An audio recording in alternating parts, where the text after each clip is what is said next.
negotiate, here are Russia's terms. And the United States quickly rejected that overture for negotiations. This is not the first time this has happened. This is a repeated phenomenon, basically for 30 years. The Soviet Union ended in 1991. The United States security figures started to tell themselves that the U.S. is the unipolar power. It's the sole superpower. It's the indispensable country. It's the world's leader. It can do what it wants. And definitely, this is the philosophy of the neoconservatives. And that started with Richard Cheney, who was the U.S. Secretary of Defense in 1992. It has been part and parcel of every single administration. Neoconservative means the U.S. belief that it runs the world. That's it. Biden, who's an old man and lives in the past, says all the time, the U.S., hey man, that's the most powerful country, not in the world, but in world history. So Biden's idea is, yeah, we're so powerful. Compromise with Russia? No way. And so we have had proposals by Russia, don't expand NATO. This has been the core of the issue. Don't leave the anti-ballistic missile treaty. Don't overthrow governments in our region. Abide by the Minsk agreements to give autonomy to the Donbass or eastern Ukraine. Make a new security arrangement with the U.S. not based on NATO enlargement. Don't put your missiles near our borders. All of these proposals have been rejected by the United States, usually with the back of the hand, not even sitting down to negotiate them. And this is extremely dangerous. Now, when Putin made this proposal last week, he said that the terms for ending the war are that Ukraine should leave the four regions claimed by Russia, that is Lugansk and Donetsk, Kherson and Zaporizhia, and make no further claims over Crimea, and commit to neutrality. And then he says Russia will stop immediately any further military operations, and details will be negotiated. Now, the U.S. or Ukraine may disagree with parts of that. They should not disagree with the part about NATO. That is in everybody's interest that NATO not enlarge, because putting NATO right next to Russia is a recipe for World War III. So we should keep a space between the U.S. and Russia. They are two ambitious, proud, nuclear superpowers. They don't need to have their militaries up against each other as a tripwire. So that should be accepted by both sides. That should be accepted by Ukraine, as Zelensky did in March 2022, and then stopped doing it when his handlers in the U.S. told him stop talking about neutrality. So this is the first point. On the questions of territory, to my mind, Ukraine or the United States can respond, well, we don't agree with you on all of that territory. Here are our proposals. But instead, the U.S. says, oh, this is bad faith, this is conquest, this is unilateral surrender. That's, to use a technical term, bullshit. This is a negotiating position. You don't answer it by saying, no, we don't negotiate with you. You answer it by saying, negotiate. And the U.S. instead has answered it, it seems, with a major military expansion that is now reportedly underway, bringing weapons from all over the world, new weapon systems.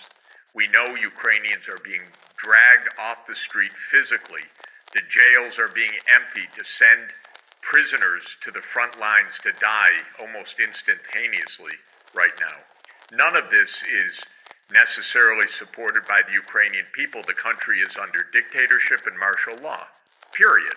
Let's be straightforward about this. Zelensky's term is over. There were no elections. This is now just simply martial law. What do the Ukrainian people want? Do they want to fight to the last Ukrainian? Do they want peace? Do they accept neutrality? Oh, the U.S. doesn't want to hear about any of that. That might be truth-telling. This isn't about truth. This is about power. This is about victory.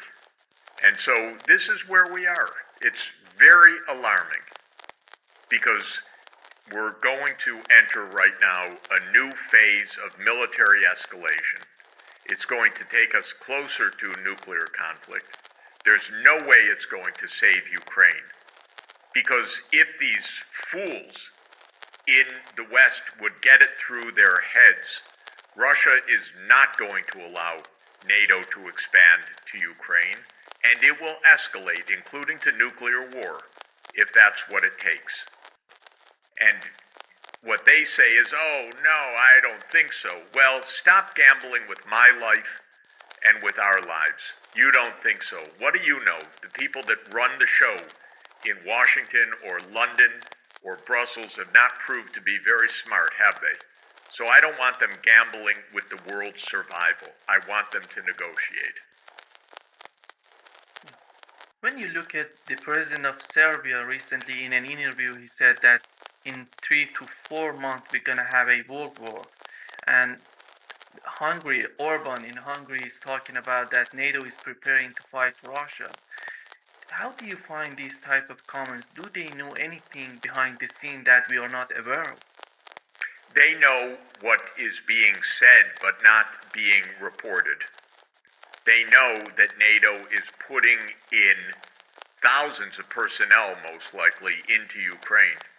NATO is joining this fight, maybe or maybe not with soldiers with guns, but it's fighting it as the intelligence officials, the ones helping to man systems, now as hospital medical workers in the army and so on. NATO is on the ground, and it's increasingly on the ground. And don't trust the United States leadership right now for a moment. They face an election. They may be desperate. They're not very clever. Biden is way past his prime, and we don't even know what kind of control he has. Half the time he names the country wrong. So this is not safe, our situation right now. And when Vučić of Serbia or Orban of Hungary say these things, they're not just piping off. They're talking about what is being said, and even being said officially, not just informally. And they're telling the public, what are we doing? But the European leaders are so sad that not one of them dares to say a word that isn't in the U.S. line. And the U.S. line makes no sense. And so this is why it's so dangerous right now. Yeah, recently we had new election in the European Union, and in your opinion, what was the message coming out of these elections? People are not happy. At least we know that people are not happy with the current policies in the European Union. They're talking about moving to the right wing, to the left wing. I think that the main issue is that the policies that are not making sense for Europeans. What's your take on these new changes that are happening?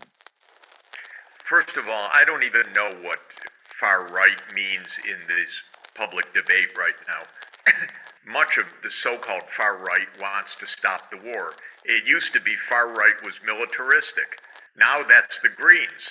Who's the most militaristic party in Europe? It's the Greens of Germany. So what do these labels even mean anymore?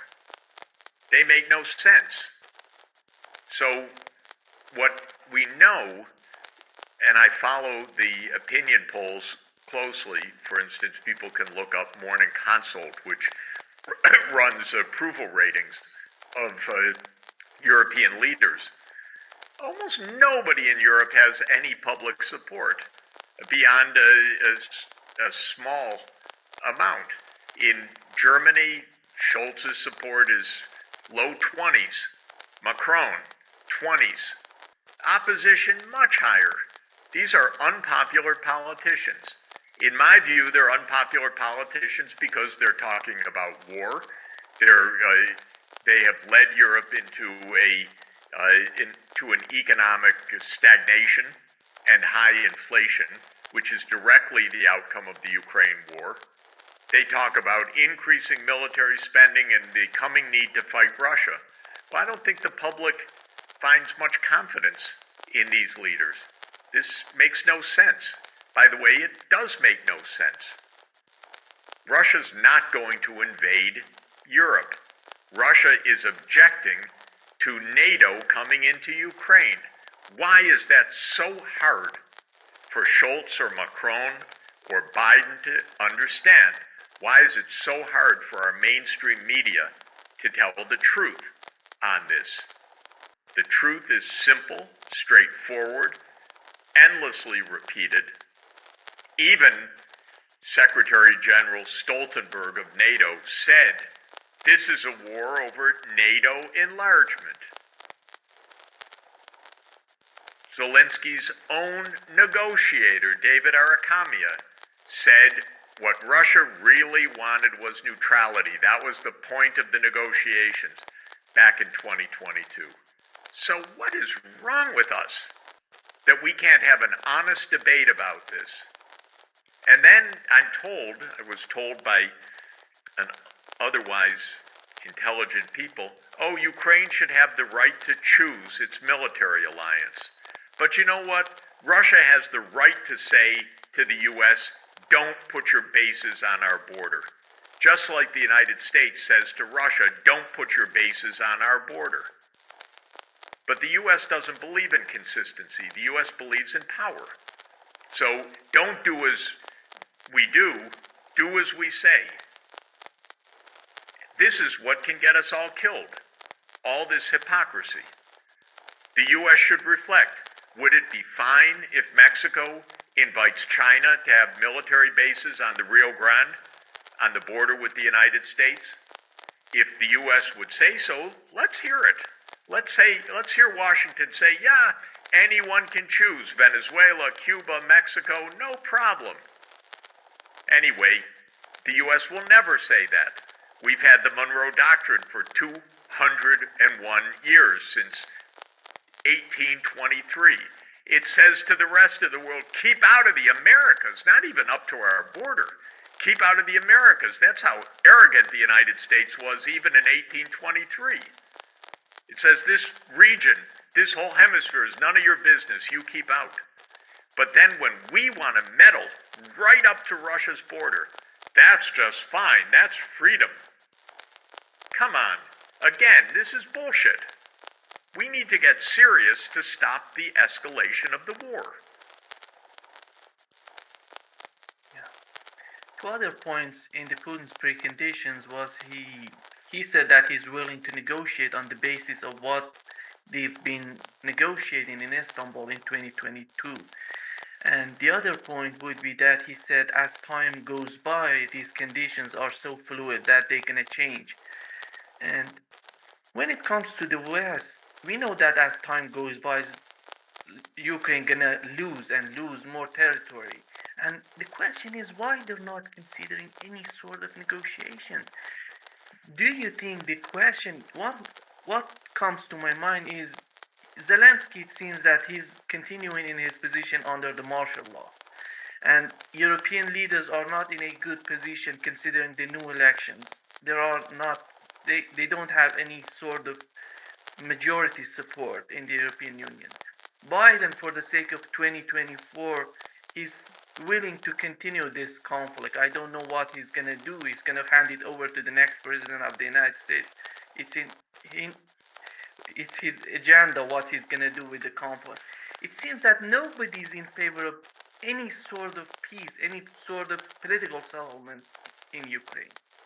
That's correct, because the public isn't asked about this. If the public were asked in Ukraine, in Europe, in the United States, should Ukraine be neutral and safe, there would be an overwhelming answer. Yes.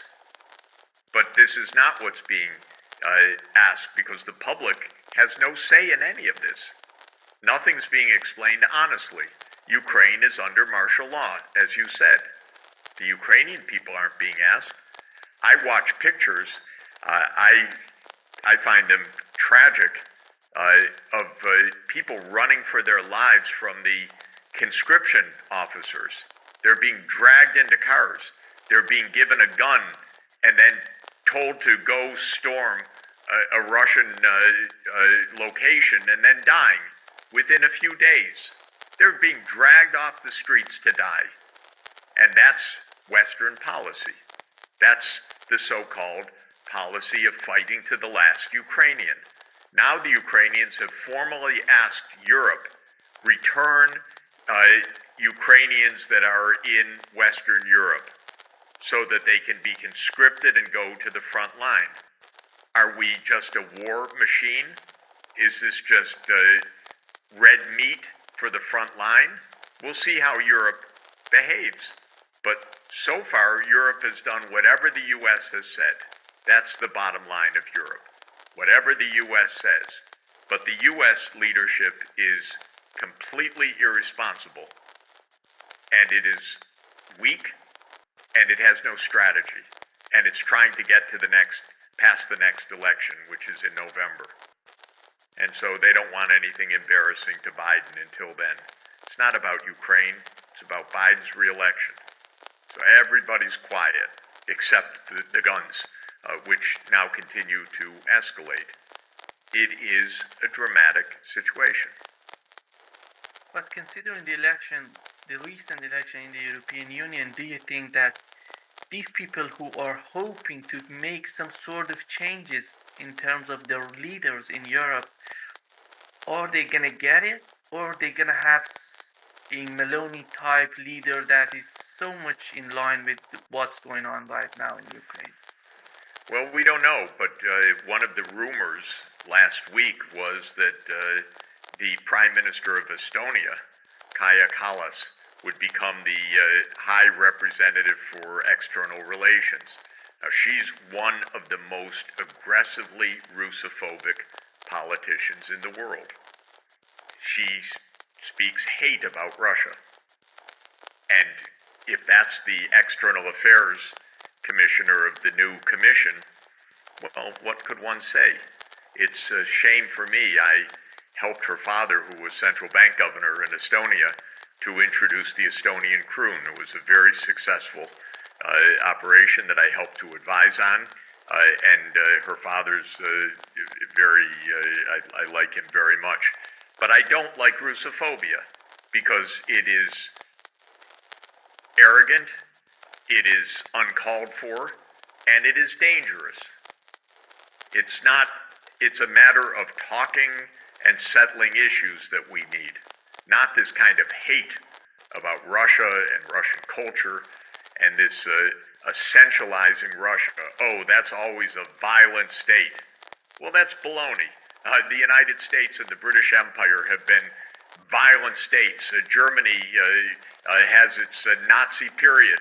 Do we then talk about Germany as if it's only Nazi Germany? Of course we don't. We don't make such simplistic, simple-minded, insulting statements about other countries. We try to show respect, cooperation, and a way forward. And I don't see that coming out of Europe. These politicians trip over themselves to be more hate-speaking. Same with the United States. Well, it's enough. It's worse than elementary school. This is not how to behave for safety.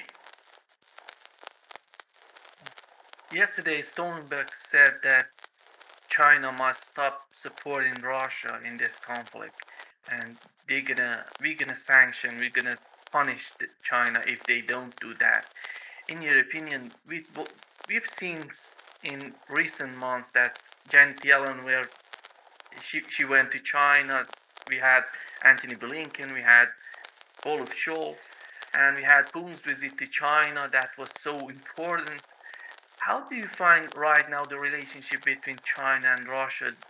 Are they really thinking that it's possible to separate China from Russia or Russia from China? There used to be an old joke that there's fog in the English Channel. Europe is cut off, as if Britain was the center of the world. And it wasn't Britain that was cut off from Europe, Europe was cut off from Britain. Well, in this Western idiocy, we run the show, China's a sideshow, China's isolating itself. These people don't do numbers. Add it up. The whole Western world, add up Europe, the European Union, 450 million people. The United States, 336 million people. Roughly together, 800 million people. Take Britain, add in Japan, add in Korea, add in Australia and New Zealand. You're getting to about 1 billion people out of 8 billion. That's 12% of the world population, 12.5%, 1 billion over 8 billion. You know what? We're talking to ourselves. They're not buying it. China's doing just fine trading with the rest of the world. We can't compete with their electric vehicles. We can't compete with their advanced technologies, their low-cost production. So we're becoming protectionist in our own borders. But we're threatening them. We'll cut you off. Well, you know what? We won't cut them off. They will live in a world in which the U.S. and Europe are increasingly isolated. Of course, this is a terrible idea. But I don't like the U.S. going to China to lecture China. China is 1.4 billion people. The United States is 336 million people. China's economy in international prices is about 30% larger than the United States, or maybe 25% larger than the United States. Come on. Some mutual respect and actually ending this war rather than all these threats and sanctions and all the things the United States is going to do to all the rest of the world. This is all part of the same story. It's this incredible arrogance that is incredibly out of date. When it comes to these new tariffs that the Biden administration is placing on China, in your opinion, who's going to benefit from these new tariffs? The same policy, the same old policy coming from the Trump administration. He put 25%. Right now it's 100% by the Biden administration. It seems the same old policy, the same policy. Republican, Democrat, the same. But who's going to benefit in the United States from these new tariffs? Well, there are several dimensions to these tariffs, but two that are most important. One is that it aims to hurt China, and second, it aims to give protection to a part of the American economy, workers in the firms that compete with China, at the expense of all the consumers in the United States. So when it comes to the first, it does hurt China, but it also hurts the United States. This protectionism is just bad economics. Yes, China would be able to sell more goods to the United States. Those are blocked. To some extent, China sells to Vietnam, and then Vietnam sells to the United States, so it's just a relabeling of a lot of products. But to some extent, it means a real slowdown, a real loss of efficiency, a real loss of benefits to the American people who pay higher prices, face inflation, and so on. So that's one part. The second part is that this is protectionist, aiming at the swing states in American politics, which is the industrial Midwest. Michigan, Illinois, Indiana, Ohio, Wisconsin, Minnesota, Pennsylvania. These are swing states in the presidential elections. Trump used the anti-China rhetoric to help him win in 2016, and the Democrats said, well, we'll be protectionist too, so that we won't give up the benefit in the swing states. Of course, it hurts the rest of the economy, not in those states, but in the rest of the economy. Everybody pays higher prices, we have less efficiency, and of course we have many more tensions. But there's another fact that's basic. China is the low-cost producer of electric vehicles, of advanced batteries, both for vehicles and for the scale of a power grid. China's the low-cost producer of long-distance power transmission. China's the low-cost producer of modular nuclear, fourth-generation nuclear. China's the low-cost producer of wind turbines. In many, many areas where the world needs these new low-carbon technologies, China's already the low-cost producer. I should add 5G, which will soon be 6G. So in all of these cases, China will outcompete the US and Europe. And Europe fell way behind on electric vehicles because the European, and especially the German auto manufacturers, like their internal combustion engines, and they drag their feet, and now China outcompetes them. And Europe is slowing down the changeover to electric vehicles, so it's violating its own Green Deal. But even worse, Europe's prosperity depends on selling cars not to China, not in Europe, but to the rest of the world. And what happens when German automotive companies are not competitive with China's in third markets? You can't use protectionism for that. That just is going to be a sheer loss of economic well-being for Europe. Could be quite significant unless Europe gets its act together to make this technology transformation faster. But don't blame China. They've been doing what they need to do, building out manufacturing capacity for the new green era. And when they did that, then the US government said, oh, you have overcapacity.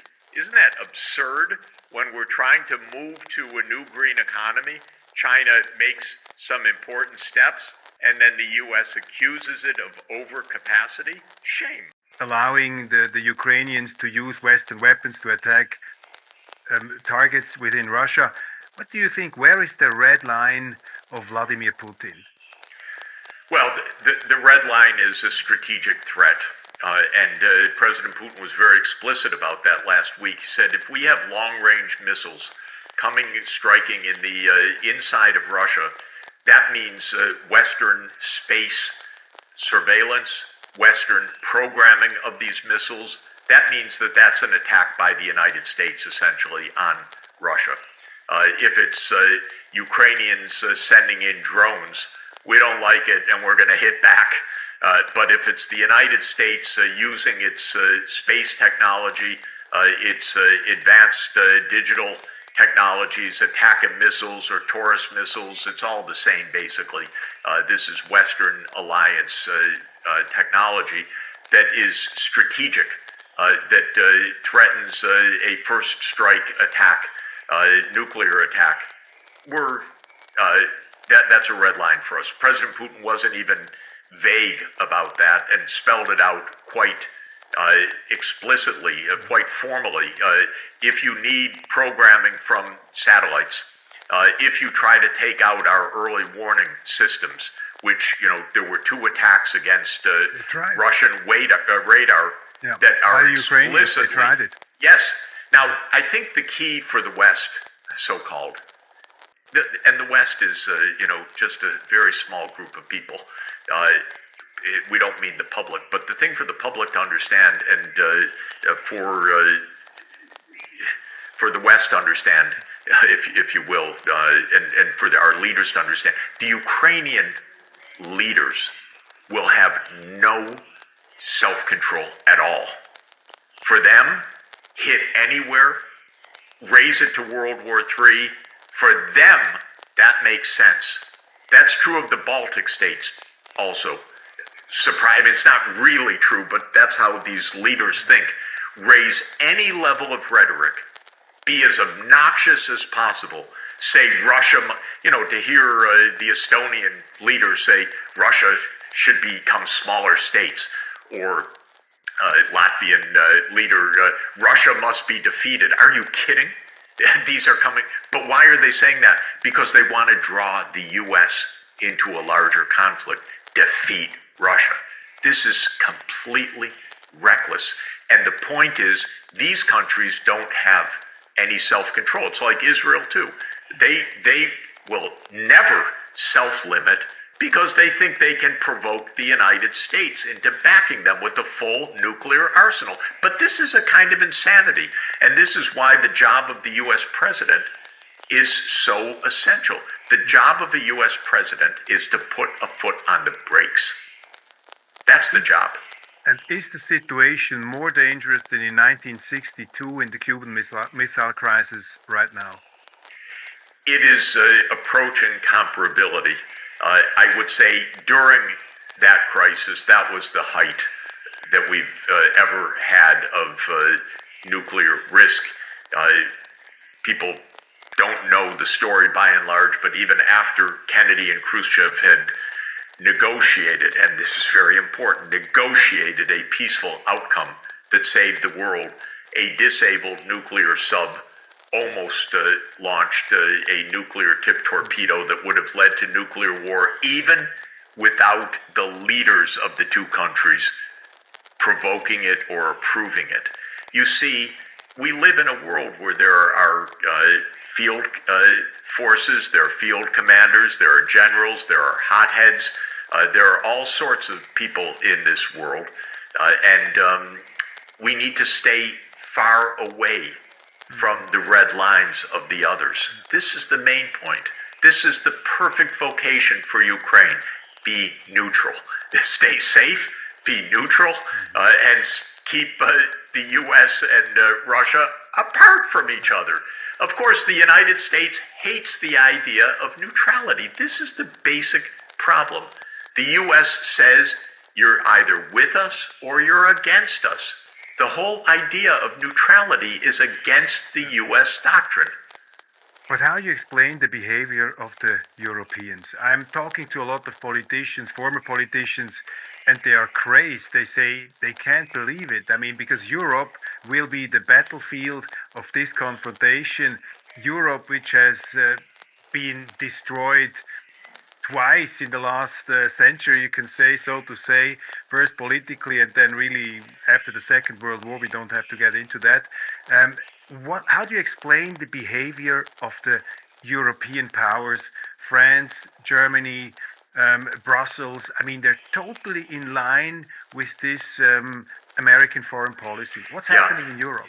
It's so interesting. First of all, when Tucker Carlson had his interview with Putin, President Putin says, I can't understand the Germans. Okay, if he can't understand the Germans, who can understand the Germans in this case? There is a mystery to this that is not me alone. Now, when I say in discussions that I'm a bit mystified by the European lack of intelligent discussion, debate, understanding, and being led by what I know to be a reckless and ignorant U.S. foreign policy, then I get a lot of mail, and I got one this morning from an academic in Europe who said, Mr. Sachs, I'm telling you, I grew up in the university system in Europe. You could not say a word against the U.S. There's no open discussion. And so don't expect anything from here. Then I hear from others who say, Mr. Sachs, you're very naive. There's a lot of big bucks from the U.S., from the military-industrial complex. Or why do you think the U.S. has its military bases in Europe? We're still basically occupied countries. So people offer lots of theories that basically come to the fact that the U.S. has a lot of control. I think there's one thing that we should understand.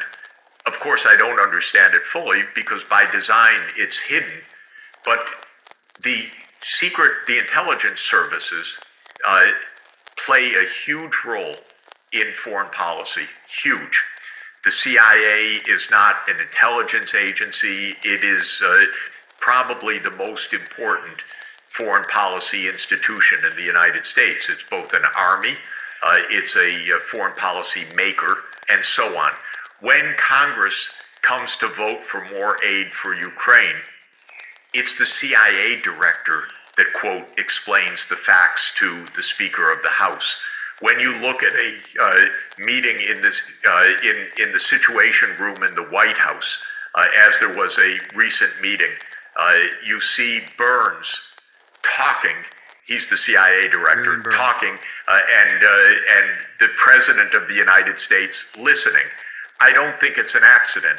When Israel and Hamas are supposed to be negotiating over a ceasefire and hostage release, who goes from the U.S.? Not Blinken, but Burns, the CIA. Who is most influential in Germany in foreign policy? Is it BND? Is it the secret services? In Britain, isn't it MI6 that plays a huge role? We know that there was, after World War II, a network set up among these intelligence services that included private armies, or armies basically of the leadership outside of parliamentary control. I don't want to go way overboard except to say that a lot of foreign policy is secretively conducted. Very little is transparent. I know about the U.S. scene much more than I do about Europe, but I believe that part of the issue here is that there is a hidden foreign policy that accompanies the public foreign policy. And there is another problem, just listening to you.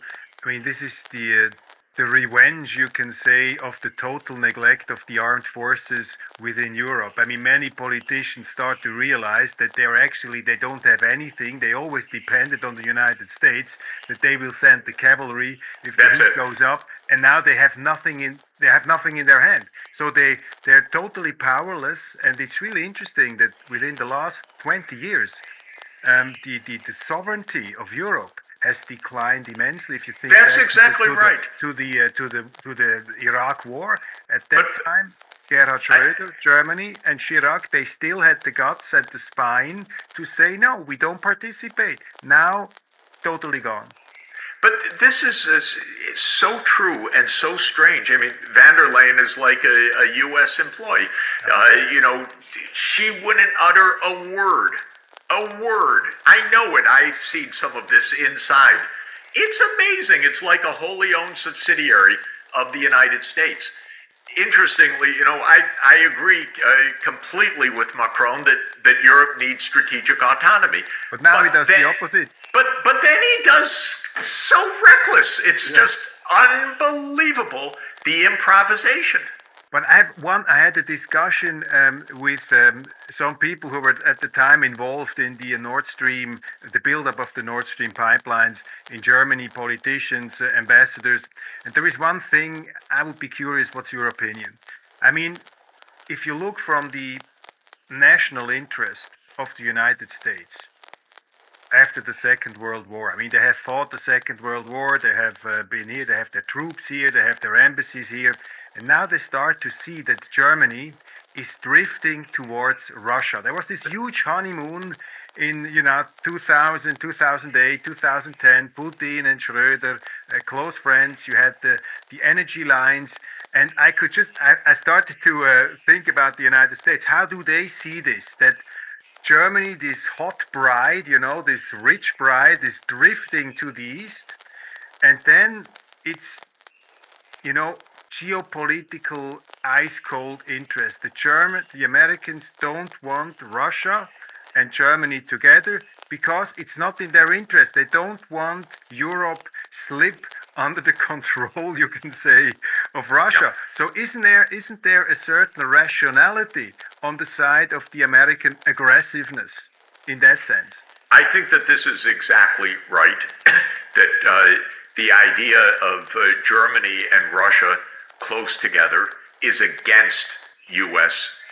foreign policy as perceived by the security state. And it's very interesting. You know, I was an advisor to Gorbachev and an advisor to Yeltsin. And my view was that and of course, as an advisor, I wanted to see a strong economy of the Soviet Union and a strong economy of Russia, just like I like a strong economy of China, because I'm not an us versus them mentality. I want people to have decent lives. Now, my own thought, very vividly, I can remember back to 1991, 92, was you had the Soviet Union had been cut out of Western technology, of course, for decades. That was the whole containment policy and so on. But I thought, well, the real opportunity here is, of course, Germany and Russia joining forces to help rebuild a lot of the industrial base. You have great scientists, engineers in Russia. This is wonderful. That's what I wanted, very explicitly.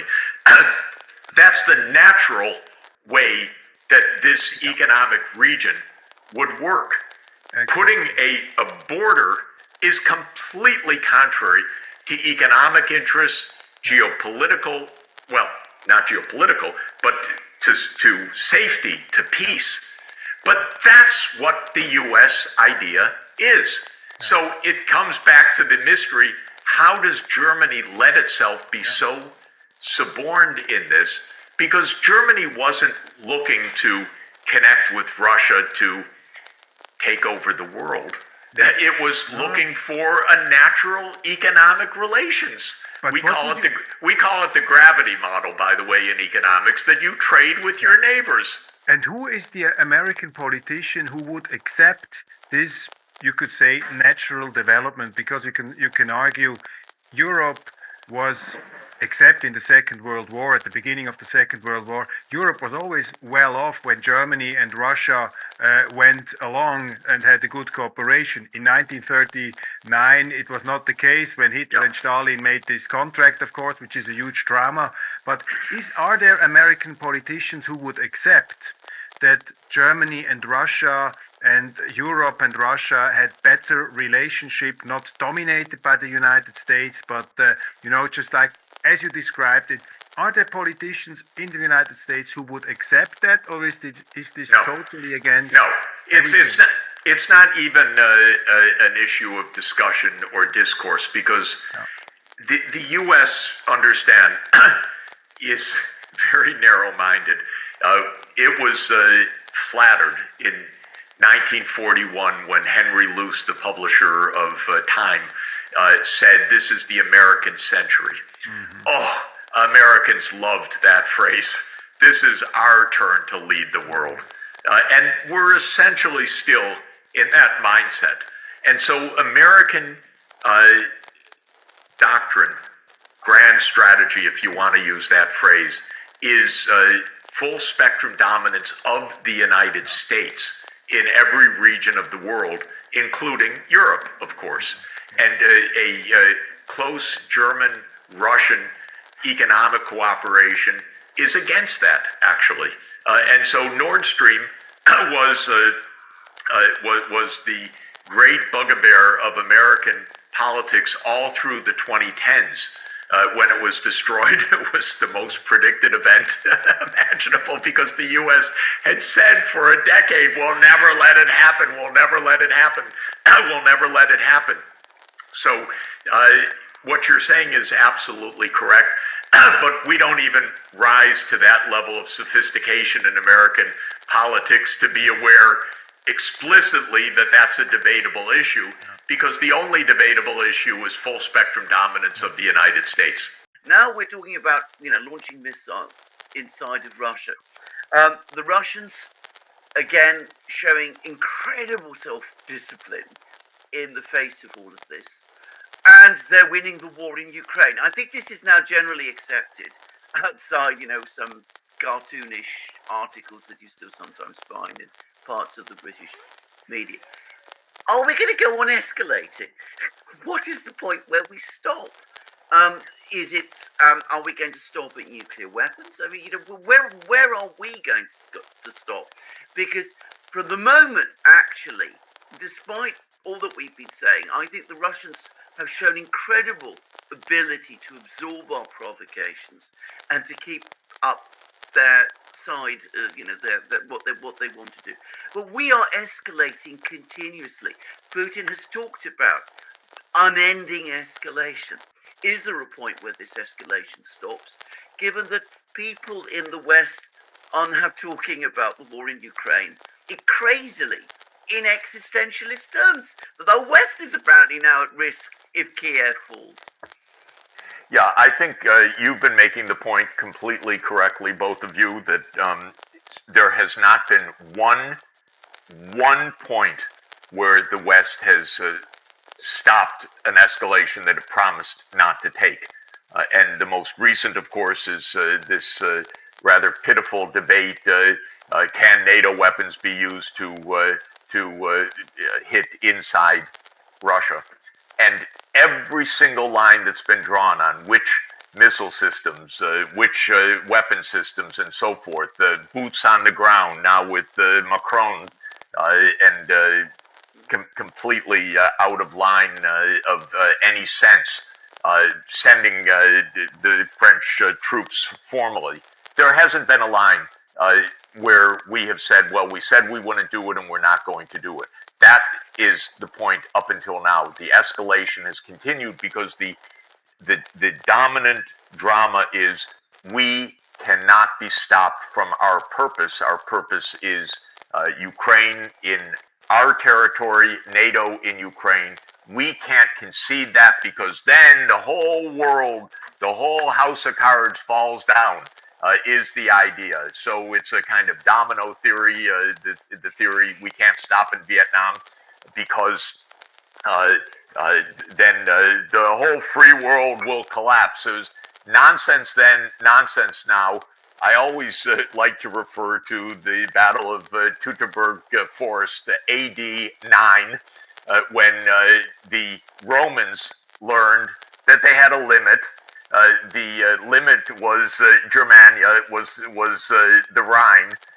They couldn't conquer Germania. You know, the Roman Empire didn't fall that day in AD 9. Augustus more or less said, okay, enough with this. We stopped this particular project of heading east. It's almost the same story now. Nothing of any significance in this world, nothing, not even for Ukraine, would be detrimentally affected by Biden picking up the phone today and saying to Putin, you know, that idea of NATO and Ukraine, that was pretty harebrained. It's not going forward. Then the war stops today.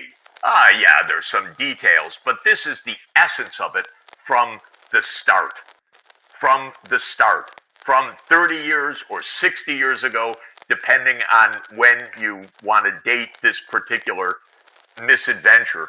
But so far, no break at all, because they don't understand Teutoburg Forest. They don't understand that it's not the end of the world for the U.S. not to have NATO in Ukraine and Georgia, not exactly two North Atlantic countries, not exactly defending against the Soviet Union, which doesn't even exist anymore, not exactly in line with the promises given solemnly and repeatedly and in writing and verbally to Gorbachev in 1990, and everyone can look it up on the National Security Archives of George Washington University if you have any doubt, by James Baker III and by Hans Dietrich Genscher, Foreign Minister of Germany in 1990. We will not move 1 inch eastward. So this is really the question. And by the way, as you discussed on your shows, and I got one of the most harrowing emails that I've ever received by one of America's most esteemed scientists, engineers, and experts in nuclear missile systems and early warning systems when the two radars were hit by Ukrainian drones inside Russia. These radars that were, you know, partly damaged, probably not decisively, but key parts of the Russian early warning nuclear attack systems. And I got from this really very top expert the biggest alarm email that I've received in recent times. And it basically said, believe me, Jeff, the people in the White House and the State Department do not understand the technical side of this. And then he sent me lots of pictures that I didn't understand about what Russia can see over the horizon given its early warning systems compared to what the U.S. sees, and how extraordinarily dangerous these hits were on these radar systems. And I said, what should I do? Should I forward it to the White House, to the National Security Council, to Blinken, to others? He said, yes, yes, yes, they don't understand what is going on. And I did that. Of course, you don't hear back, but I don't want to hear back, and I don't expect to hear back. But we don't have limits, but more than that, the Ukrainians certainly don't have limits. And one of the things I discovered, by the way, which is pretty interesting and pretty weird, if you go back to the early CIA running of these extremist Nazi and then neo-Nazi units, the Banderistas and others, back in the 1940s, the slogans that they used are the same slogans that are being used right now. Literally, I was shocked. One of the slogans is, "We are fighting for all of Europe." Because even the CIA back in the 40s was shocked at Bandera's brutality because they were mass murderers. They murdered the Poles, they murdered the Jews, they murdered everybody, and they were shocked. Incidentally, by the way, MI6 was not so shocked. MI6 had more professionalism. What's a little mass murder among friends? These are our buddies.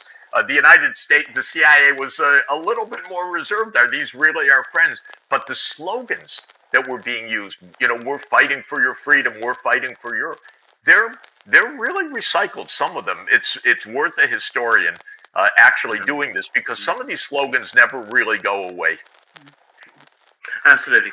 Very last point, which is that I completely agree that the United States has taken an awful lot of its ideas from Britain, 19th century Britain, including the rhetoric, by the way. If you read the rhetoric and the kind of articles that appeared in the 19th century British media and compare them with what you hear today, the resemblance is absolutely uncanny.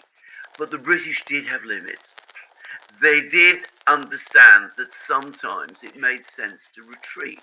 They retreated from Sudan, they retreated from Afghanistan, they did those sort of things. They were prepared to do that, and they were prepared also to come to terms. They came to a very cynical and cruel agreement with the Russians to divide Iran into spheres of influence in 1907. But, they did it. They understood negotiations. They understood diplomacy at that time. What is astonishing about the United States is that it doesn't do even that. It's learned all the worst lessons from its teacher, but none of the good ones, which the British did have. It's fascinating. I think part of it is the hubris of the nuclear age without understanding the other side has nuclear weapons, so not to rehash that.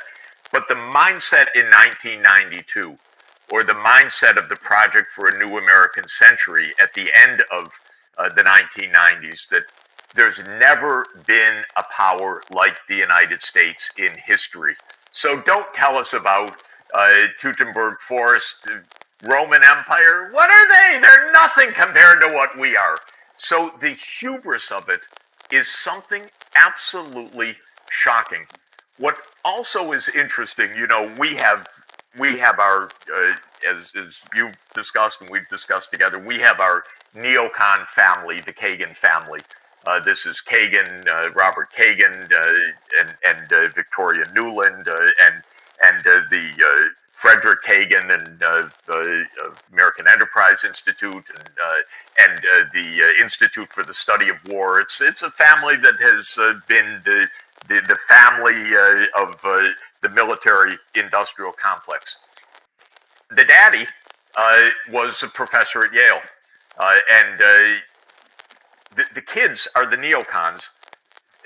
The father was brought along into this project for a new American century at the end of the 1990s, but he has a book about war that was his course at Yale, and it's actually in the introduction he talks specifically about leaders who understand limits as being crucial for the survival of their states, and he gives special praise to Rome under Augustus and Hadrian for understanding the limits.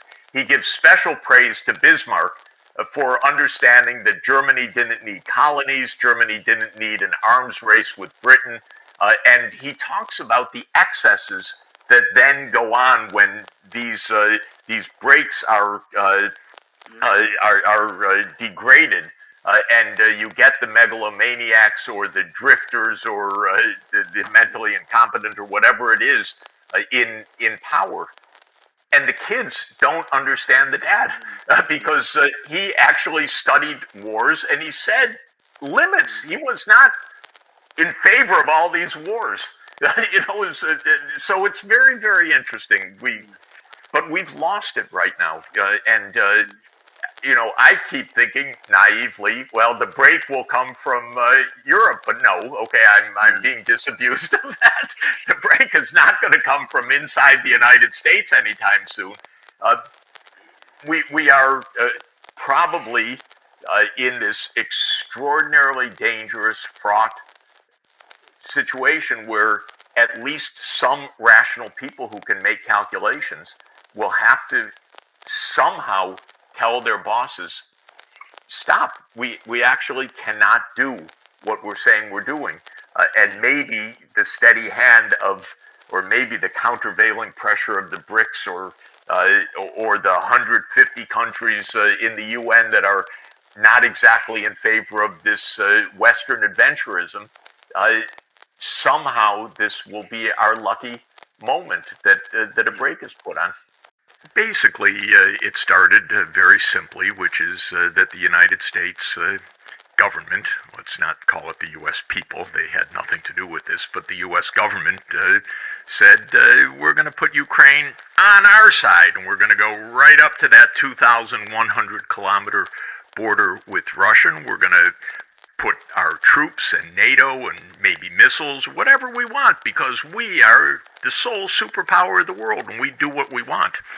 And it goes back, actually, a long way. It goes back 170 years. The Brits had this idea first, surround Russia in the Black Sea region, and Russia's not a great power anymore. And that was Lord Palmerston's idea in the Crimean War, 1853 to 1856.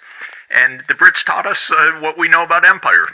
And they basically taught us the idea, Russia, it needs an outlet. It needs an outlet to the Middle East. It needs an outlet to the Mediterranean.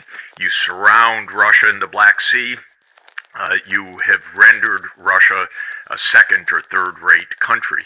And Zbig Brzezinski, one of our lead geostrategists of the current era, wrote in 1997, let's do this. Let's make sure that we basically surround Russia in the Black Sea region. They got this idea that we'll expand NATO so that every country in the Black Sea around Russia is a NATO country. Right now, back then, Turkey was a NATO country. But we said, okay, we'll get Romania and Bulgaria. And we'll get Ukraine, and we'll get Georgia. Now, Georgia, not our Georgia, Atlanta, Georgia, Georgia of the Black Sea. We used to call it Soviet Georgia. Yes, Soviet Georgia, if you want to call it that. Home of Stalin. It's not NATO North Atlantic. It's way out there on the eastern edge of the Black Sea region. People can look at a map.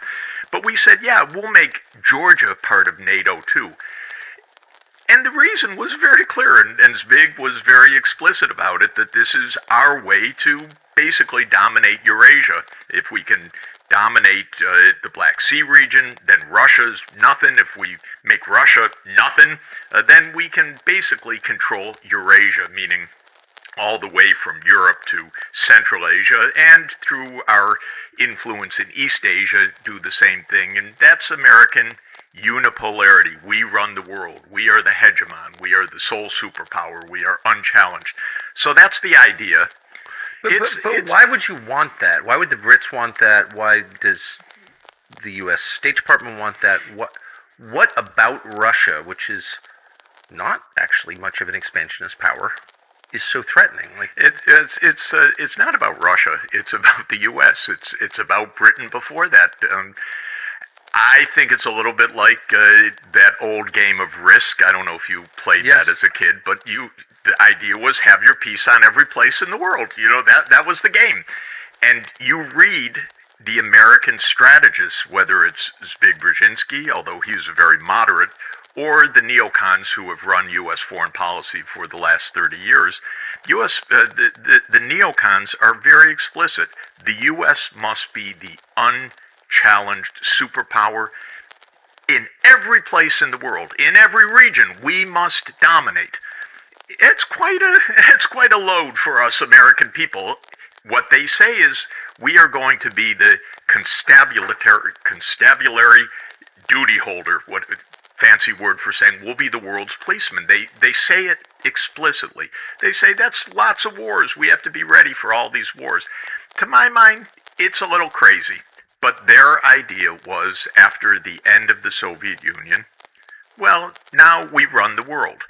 And to come back to Russia, the idea was, well, Russia's weak, it's down, we're the sole superpower, they're on their back or on their knees, whatever it is, and now we can move NATO where we want, and we can surround them. And the Russians said, please don't do that. Don't bring your troops, your weapons, your missiles right up to our border. It's not a good idea. And the U.S., I was around in those years, involved in Russia and in Central Europe. The U.S. was, we don't hear you, we do what we want. They kept pushing. Inside the U.S. government in the 1990s, when this debate was going, should NATO expand, some people said, yeah, but we told Gorbachev and we told Yeltsin we weren't going to expand at all. No, come on, the Soviet Union's done, we can do what we want, we're the sole superpower. Clinton bought into that. That was Madeleine Albright's line. NATO enlargement started, and our most sophisticated diplomats, we used to have diplomats at the time, we don't have them anymore, but we used to have diplomats like George Kennan, said this is the greatest mistake we could possibly make. We had a defense secretary, Bill Perry, who was Clinton's defense secretary, who agonized, God, I should resign over this. This is terrible. What's going on? But he was outmaneuvered diplomatically by Richard Holbrooke and by Madeleine Albright, and Clinton never thought through anything systematically, in my opinion. And so they decided, okay, Hungary, Poland, Czech Republic, first round. And then Brzezinski, in a 1997 article in Foreign Affairs magazine, which is kind of the bellwether of foreign policy, wrote a strategy for Eurasia where he laid out exactly the timeline for this U.S. expansion of power.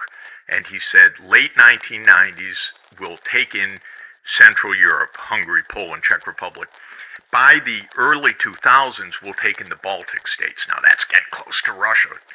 By 2005 to 2010, we'll invite Ukraine to become part of NATO. So this wasn't some flippant thing. This was a long-term plan, and it was based on a long-term geostrategy.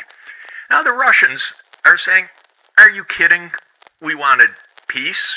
We ended the Cold War too. You didn't just defeat us. We said, no more. We disbanded the Warsaw Pact.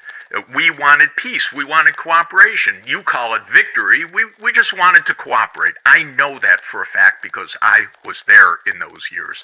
What Gorbachev wanted, what Yeltsin wanted. They didn't want war with the United States, nor were they saying we're defeated. They were saying we just want to cooperate. We want to stop the Cold War. We want to become part of a world economy. We want to be a normal economy. We want to be a normal society connected with you, connected with Europe, connected with Asia.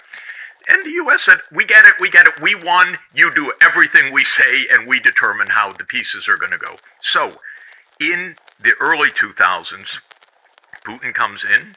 First business for Putin was good cooperation with Europe. Yes. You go back to the early 2000s. Again, I know the people. I watched closely. I was a participant in some of it.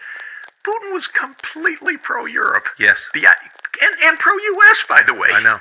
And we don't want to talk about this. We don't want to admit it because we don't want anything other than unprovoked. So everything is phony, what we say. Everything is a lie. But just to say, the U.S. kept doing unilateral things that were really outrageous.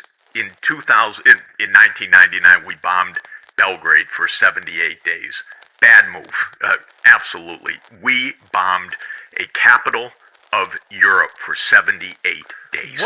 Looking back, what was the point of that? The point of that was to break Serbia in two, create a new state, Kosovo, where we have the largest NATO military base in Southeast Europe. We put Bondesteel base there because we wanted a base in Southeastern Europe. And again, you look at the neocons, it's nice of them. They actually describe all of this in various documents. You have to make the links, but in a document called Rebuilding America's Defenses in the year 2000, they say the Balkans is a new strategic area for the U.S., so we have to move large troops to the Balkans because their idea is literally the game of Risk. Not just you need good relations or peace, we need our pieces on the board. We need military bases with advanced positioning of our military everywhere in the world. So they wanted a big base in Southeastern Europe. They didn't like Serbia. Serbia was close to Russia. Anyway, we're the sole superpower. We do what we want. So they divided the country, which they now claim you never do. You never change borders. We broke apart Serbia, established by our declaration a new country, Kosovo. We put a huge NATO base there, and that was the goal. So that was 1999. So it wasn't to save the oppressed Muslim population? Excuse me? It wasn't to save the oppressed Muslim population? It was very, very much to save the military-industrial complex to have a nice location in Southeastern Europe. It killed all those people, wrecked the city. You know, it was a little bit sad, but we do lots of sad things and lots of destructive things, lots of wars. We're the country of perpetual war. We don't look back. We're not even supposed to talk about this because this was unprovoked, remember? So in 2002, the U.S. unilaterally pulled out of the Anti-Ballistic Missile Treaty. Unilaterally. Well, that was one of the stabilizers of the relationship with Russia, and it was one of the stabilizers of the global nuclear situation, which is absolutely dangerous. And the U.S. unilaterally started putting Aegis missiles into first Poland, then Romania, and the Russians are saying, wait a minute, what do we know you're putting in this? You're a few minutes from Moscow. This is completely destabilizing. Do you think you might want to talk to us?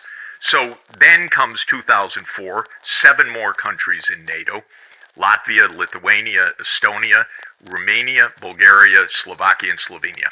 Now, filling in the Black Sea, Romania and Bulgaria. Suddenly, they're now North Atlantic countries, but it's all part of this design, all spelled out, all quite explicit. We're surrounding Russia. In 2007, President Putin gave a very clear speech at the Munich Security Conference. Very powerful, very correct, very frustrated, where he said, gentlemen, You told us in 1990 NATO would never enlarge. That was the promise made to President Gorbachev, and it was the promise made to President Yeltsin. And you cheated. And you repeatedly cheated. And you don't even admit that you said this, but it's all plainly documented, by the way, and as you know, in 1,000 archival sites, so it's easy to verify all of this. James Baker III, our Secretary of State, said that NATO would not move 1 inch eastward. And it wasn't a flippant statement, it was a statement repeated and repeated and repeated. Hans Dietrich Genscher, the foreign minister of Germany, same story. The Germans wanted reunification. Gorbachev said, we'll support that, but we don't want that to come at our expense. No, it won't come at your expense. NATO won't move 1 inch eastward, Mr. President. Repeated so many times in many documents, many statements by the NATO Secretary General, by the U.S. Secretary of State, by the German Chancellor, now, of course, all denied by our foreign policy blob, because we're not supposed to remember anything. Remember, this was all unprovoked. So, back to 2007, Putin gives this speech, and he says, stop. Don't even think about Ukraine. This is our 2,100-kilometer border. This is absolutely part of the integrated economy of this region. Don't even think about it. Now, I know from insiders, from all the diplomatic work that I do, that Europe was saying to the U.S., European leaders, don't think about Ukraine, please. This is not a good idea. Just stop.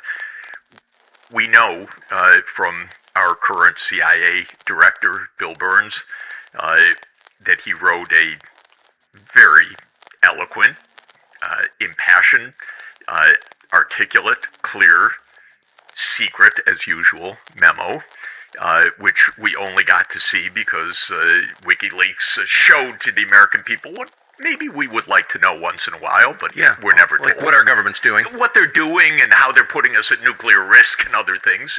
Okay, this one did get out, and it's called Niet means Niet, no means no. And what Bill Burns very perceptively, articulately conveys to Condoleezza Rice and back to the White House in 2008 is, Ukraine is really a red line. Don't do it. It's not just Putin. It's not just Putin's government. It's the entire political class of Russia.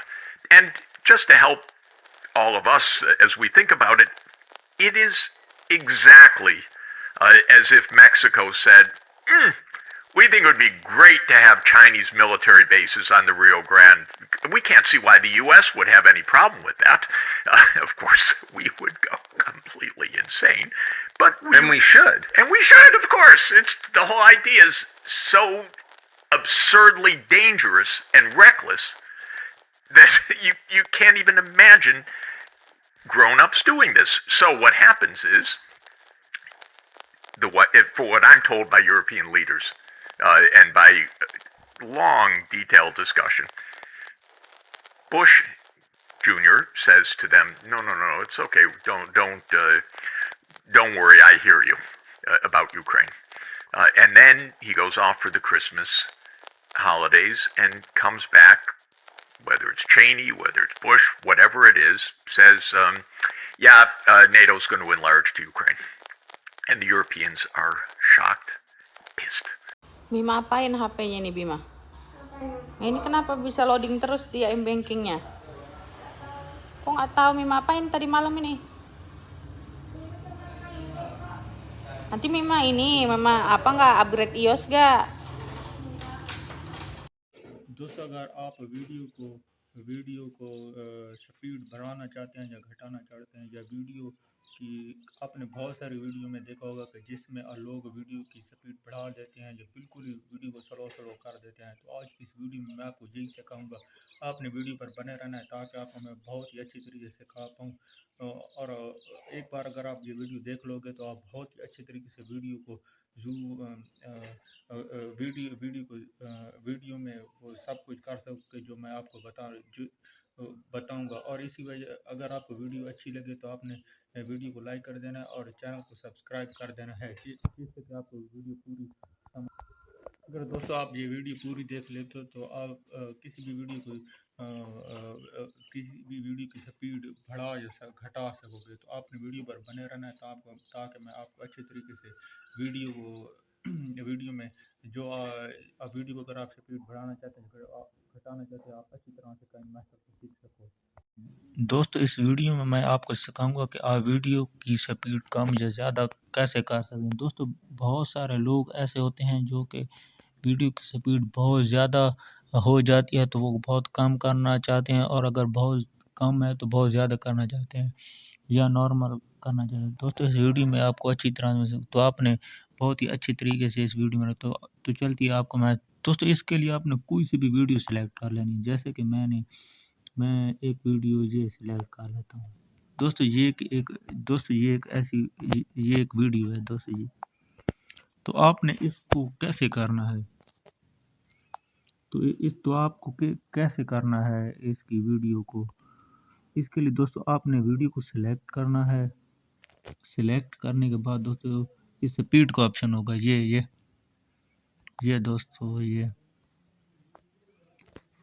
دوستو یہ جو ہے نا یہ پہلا clips graphics کے نیچے ہوگا سپیڈ کا آپشن اس پر آپ نے جانا ہے. اس پر جانے کے بعد آپ نے کتنی سپیڈ رکھنی ہے دوستو اس کے لیے آپ نے کون سا کلپ کو یوز کرنا ہے یعنی کہ میں ایک کلپ یہ ہے میں اس کلپ کو کرنا چاہتا ہوں یعنی کہ بہت کم سپیڈ میں کرنا چاہتا ہوں. تو اس کے لیے مجھے کیا کرنا ہوگا اس کے لیے مجھے اس دوسرے نمبر کلپ سپیڈ پر جانا ہوگا. میں یعنی کہ اب سپیڈ بڑھانا چاہتا ہوں یعنی کہ بہت زیادہ کرنا چاہتا ہوں. اس کے لیے مجھے کیا کرنا پڑے گا دوستو یہ 2x دوستو پہلے کہاں پر تھی پہلے 1x پر تھی نا. تو اب آپ نے کیا کرنا ہے ادھر یہ دائیں طرف جاتے جانا ہے 1.5x 2x 3x 2.5 جتنی زیادہ کرنا. اب میں نے بہت اب یہ دیکھنا ویڈیو کس طرح سے بہت جلدی میں ہو جائے گی یہ دوستو اسی طرح سے آپ بہت زیادہ سپیڈ اور اس کے اگر آپ ویڈیو کی سپیڈ بہت کم کرنا چاہتے ہیں تو اس کے لیے آپ کو کیا کرنا پڑے گا اس کے لیے آپ کو کرنا پڑے گا پھر آپ نے سپیڈ پر جانا ہے. اب آپ نے بائیں طرف جانا ہے اس کے لیے یہ 3x ہے نا 2.5x 2x 1.5x 1.x 0. اب دیکھو نا سپیڈ بہت سلو سپیڈ ہو رہی ہے بہت سلو. اب جیسے ہی میں نے اسے کیا تو بہت ہی یعنی کہ سلو. اب دیکھتے ہیں کہ کیا ویڈیو ایسا بنی ہے کہ نہیں. یہ دوستو یہ بالکل ہی آہستہ ویڈیو بنی ہے دیکھ سکتے ہو آپ. تو اب آپ کو کیا کرنا ہوگا اس کے لیے دوستو اب آپ کو یہی کرنا ہوگا کہ آپ کو جو کلپس چاہیے وہ آپ نے لینے ہیں. اس کے لیے اس کے بعد آپ کو جس کو سپیڈ بڑھانا چاہتے ہو یا گھٹانا چاہتے ہو تو آپ کو وہ ڈیسائیڈ کرنا ہے کلپ یا پھر پوری اس طرح کی ویڈیو بھی ہو سکتی ہے. یہ جو آگے میری ساری ویڈیو یہ بھی ہو سکتی ہے. اس کی بھی سپیڈ میں بڑھا یا گھٹا سکتا ہوں. دائیں طرف جاؤں گا تو کم ہوگی اور اگر بائیں طرف میں کائن ماسٹر کو لے جاؤں گا تو یہ دوستو یہ بیچ کا آپشن میں آپ کو سمجھا بھی دیتا ہوں. یہ دوستو بیچ کے آپشن یہ والے ان کو دوستو کرنا ہے. اگر آپ دائیں طرف جاؤ گے تو کم سپیڈ ہوگی اگر بائیں طرف جاؤ گے تو سپیڈ کم ہوگی. امید کرتا ہوں دوستو آپ کو یہ ویڈیو پسند آئی ہوگی اور اگر آپ کو ویڈیو پسند آئی ہے تو آپ نے ویڈیو کو لائک کر دینا ہے اور کامنٹ میں بتانا ہے کہ آپ کو کیسی لگی ہے ویڈیو اور اگر آپ کو کوئی اور ویڈیو چاہیے تو اس کے لیے آپ نے میرے چینل کو سبسکرائب کر دینا ہے. تو ملتے ہیں کسی اور ویڈیو میں. شکریہ.